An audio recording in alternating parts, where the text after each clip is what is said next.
ನಮ್ಮ ಜೊತೆಗೆ ಸೃಜನ್ ಲೋಕೇಶ್ ಅವರ ಪತ್ನಿ ಹಾಗೆಯೇ ನಟಿಯಾಗಿರುವ ಗ್ರೀಷ್ಮಾ ಅವರಿದ್ದಾರೆ. ಬನ್ನಿ ಮಾತನಾಡ್ಸೋಣ.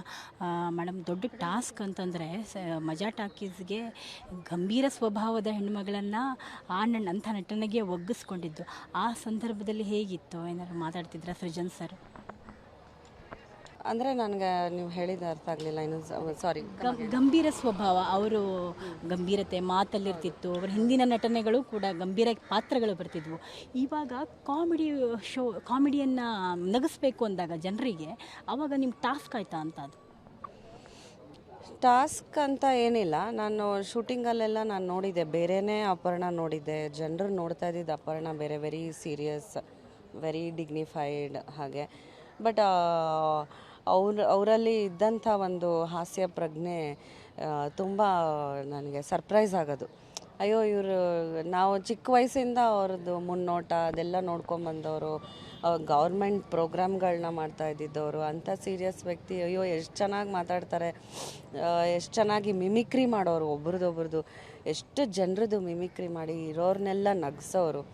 ಹಾಗಾಗಿ ನನಗನ್ನಿಸ್ತು, ಜನರಿಗೆ ಬೇರೆಯೇ ಒಂದು ಅಪರ್ಣನ ಪರಿಚಯ ಮಾಡಿಕೊಟ್ರೆ ಚೆನ್ನಾಗಿರುತ್ತೆ ಅನ್ನೋದು ಎಲ್ಲೋ ಒಂದು ನನಗೆ ಮುಂಚೆಯಿಂದ ಅನ್ನಿಸ್ತಾ ಇತ್ತು. ಬಟ್ ಸೃಜನ್ ಯಾವಾಗ ಮಜಾ ಟಾಕೀಸ್ ಪ್ರಸ್ತಾಪ ಮಾಡಿದ್ರು, ಕಾಸ್ಟಿಂಗ್ ಮಾಡ್ತಾಯಿದ್ರು ಯಾರು ಏನೇನು ಅಂತ, ಆವಾಗ ನಾನು ಇಲ್ಲ, you should try asking Aparna.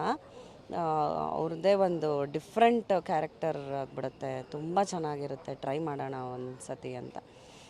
I was also little sceptical, ಗೊತ್ತಿಲ್ಲ, ನೋಡೋಣ ಹೇಗೆ ವರ್ಕೌಟ್ ಆಗುತ್ತೆ ಏನೋ ಅಂತ. ದೆನ್ ಆಮೇಲೆ ಅವ್ರಿಗೆ ಹೇಳಿದಾಗ್ಲೂ ಅವ್ರಿಗೂ ಒಂಥರ ಶಾಕ್ ಆಯಿತು. ಅಯ್ಯೋ, ನನ್ನನ್ನು ನೋಡೋ ರೀತಿ ಬೇರೆ, ಜನ ಹೇಗೆ ಅಕ್ಸೆಪ್ಟ್ ಮಾಡ್ಕೋತಾರೆ ಗೊತ್ತಿಲ್ಲ. ಪಾಸಿಟಿವ್ ಆಗಿ ಅಕ್ಸೆಪ್ಟ್ ಮಾಡಿಕೊಂಡ್ರೆ ಓಕೆ, ಬಟ್ ಇದೇನಿದೆ ಅಪರ್ಣ ಈ ಥರ ಮಾಡ್ತಾರೆ ಅಂತ ಅನ್ನಬಾರ್ದು, ಅದಕ್ಕೆ ತುಂಬ ಭಯ ನನಗೆ ಅಂತ ಹೇಳೋರು.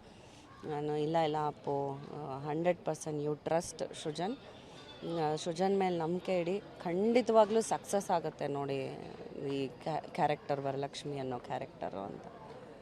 That is how it happen. ಒಡನಾಟ ಬಗ್ಗೆ ಶುರುವಾಗಿದ್ದಿಲ್ಲಿ ಮೇಡಮ್ ನಿಮ್ಮ ಮೊದಲ ಭೇಟಿ, ಜೊತೆಗೆ ಹಾಗೆಯೇ ಕೊನೆಯ ಭೇಟಿ ಅಂತಿರುತ್ತಲ್ಲ, ಮೊದಲನೇ ಭೇಟಿ ಬಂದು ನಾವು ಪ್ರೀತಿಲದ ಮೇಲೆ ಮಾಡ್ತಾಯಿದ್ವಿ ಈ ಟಿ.ವಿಗೆ. ಅಲ್ಲಿಂದ ಶುರುವಾಗಿತ್ತು. ಆಲ್ಮೋಸ್ಟ್ ಈಗ 20 ಇಯರ್ಸ್ ಆಯಿತು ನನ್ನ ಅವರ ಫ್ರೆಂಡ್ಶಿಪ್. ಇತ್ತೀಚಿನ ದಿನಗಳಲ್ಲಿ ನಾನು ಅವ್ರನ್ನ ಹೋಗಿ ಭೇಟಿ ಮಾಡೋಕ್ಕೆ ಆಗಲಿಲ್ಲ. ಅದೇ ಒಂದು ನನ್ನಲ್ಲಿ ಒಂದು ಗಿಲ್ಟ್ ನನಗೆ. ಬಟ್ ಫೋನಲ್ಲಿ ಮಾತಾಡ್ತಾ ಇದ್ದೆ. ಈಗ 15 ದಿನದ ಕೆಳಗೂ ಮಾತಾಡಿದ್ದೀವಿ ಇಬ್ಬರೂ, ಒಂದು ಸುಮಾರು ಹೊತ್ತು ಮಾತಾಡಿದ್ವಿ. ನಾನು ಹೇಳಿದೆ, ಐ ಆಮ್ ವೆರಿ ಸಾರಿ, ನನಗೆ ಬರೋಕ್ಕಾಗ್ತಾಯಿಲ್ಲ ಅಂತ. ಶಿ ಸೆಡ್ ಇಟ್ಸ್ ಓಕೆ, ಪರವಾಗಿಲ್ಲ, ನಾನೇ ರಿಕವರ್ ಆಗ್ತೀನಿ, ನಾನೇ ಬರ್ತೀನಿ ಅಂತ. ನೋಡಿ ಮೇಡಮ್, 15 ದಿನದ ಕೆಳಗೆ ಮಾತಾಡಿದಾಗ ಇನ್ನೇನು ಹೇಳಿದ್ರು? ಏನಾದರೂ ಸ್ವಲ್ಪ ಬೇಜಾರದಲ್ಲಿದ್ರಾ? ತೀರಾ ಏನಾದರೂ ಗೊತ್ತಾಗುತ್ತಲ್ಲ, ಏನೋ ಅಪ್ಸೆಟ್ ಆಗಿದ್ದೀರಾ? ಅಫ್ಕೋರ್ಸ್ ಬೇಜಾರಾಗೇ ಆಗುತ್ತೆ. ಇವಾಗ ನಾವು ಇವತ್ತು ಆರೋಗ್ಯವಾಗಿರ್ತೀವಿ, ನಾಳೆ ದಿವಸ ನಮಗೇನಾಗುತ್ತೆ ಗೊತ್ತಿಲ್ಲ. ನೀರಿನ ಮೇಲೆ ಗುಳ್ಳೆ ಇದ್ದಂಗೆ ನಮ್ಮ ಜೀವನ. ಅಂಥದ್ರಲ್ಲೂ ಇಂಥ ಒಂದು ಇದು ಬಂದಿದೆ ಅಂತಂದರೆ ಯಾರೇ ಮನುಷ್ಯ ಆದ್ರೂ ಕುಗ್ಗಿ ಹೋಗ್ತಾರೆ. ಬಟ್ ಲಾಸ್ಟಲ್ಲಿ ಅವರೇನೆ ಅಕ್ಸೆಪ್ಟ್ ಮಾಡ್ಕೊಂಬಿಟ್ಟಿದ್ದಾರೆ ಅದನ್ನು. ನೋಡೋಣ ಏನಾಗುತ್ತೋ ಆಗಲಿ, and we are prepared for everything ಅಂತ.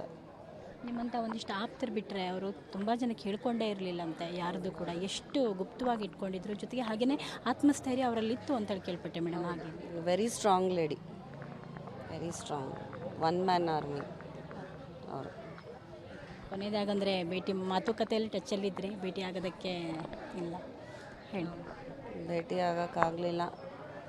ಸಾರಿ ಅಪ್ಪು, ಸಾರಿ. ಕೊನೆಯ ವಿದಾಯದ ಮಾತುಗಳು ಅಂತ ಹೇಳೋದಾದ್ರೆ ಏನು ಹೇಳ್ತೀರಾ? ಅವರು ತುಂಬ ಖುಷಿಯಾಗಿರೋ ಜಾಗಕ್ಕೆ ಸೇರಲಿ.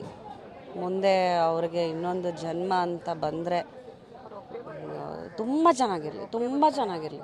Because she is a sweetheart, ಒಂದು ಒಳ್ಳೆ ವ್ಯಕ್ತಿತ್ವ, beautiful soul. So all I can say. ಧನ್ಯವಾದ ಮೇಡಮ್ ನೆನಪನ್ನು ಹಂಚ್ಕೊಂಡಿದ್ದಕ್ಕೆ. ಸೊ ಇದು ಗ್ರೀಷ್ಮಾ ಅವರ ಮಾತಾಗಿತ್ತು. ಕ್ಯಾಮ್ರಾ ಪರ್ಸನ್ ಶಂಭು ಜೊತೆ ಭಾರತಿ, ಪಬ್ಲಿಕ್ ಟಿವಿ.